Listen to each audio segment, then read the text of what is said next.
আগুনে পুড়ে যাচ্ছে ইসরায়েলের মধ্যাঞ্চল।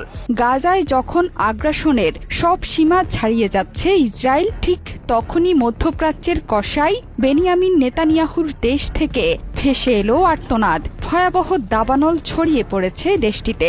আগুনে পুড়ে খাক হয়ে যাচ্ছে প্রান্তরের পর প্রান্তর। আগুনের তীব্রতা আর বাতাস এতটাই ভয়ঙ্কর হয়ে উঠেছে যে নিমিষেই বেশ কয়েকটি শহরে ছড়িয়ে পড়েছে দাবানল। এরই মধ্যে শহরের বাসিন্দাদের নিরাপদ দূরত্বে সরিয়ে নেওয়া হয়েছে। আগুনের তীব্রতায় সড়কে বন্ধ আছে যান চলাচল। রেল লাইনের কাছে আগুন ছড়িয়ে পড়ায় বন্ধ আছে ট্রেন চলাচলও। এমন পরিস্থিতিতে অ্যাডহক কমান্ড সেন্টারের জরুরি বৈঠকে অংশ নিয়েছেন ইসরায়েলের প্রধানমন্ত্রী বেনিয়ামিন নেতানিয়াহু। গণমাধ্যমগুলোতে বলা হয়েছে, মধ্য ইসরায়েলের মোসাব তারুমের কাছেই প্রথম আগুনের সূত্রপাত। এখন যে কোনো ব্র্যান্ডের পুরাতন এসি বদলে নতুন ওয়ালটন এসিতে উপভোগ করুন 25% ছাড়। তাপমাত্রা বৃদ্ধি এবং বাতাসের তীব্রতায় বিভিন্ন জায়গায় ছড়িয়ে পড়েছে সেই আগুন। বেইত শেমেশ শহরের বেশ কয়েকটি স্থানেও দাবানল ছড়িয়ে পড়েছে।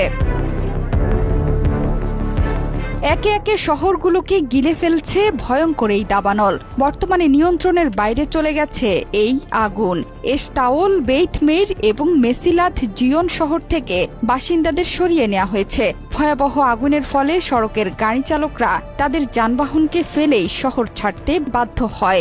জনগণকে সতর্ক থাকা এবং ক্ষতিগ্রস্ত এলাকা থেকে দূরে সরে যাওয়ার নির্দেশ দিয়েছে পুলিশ।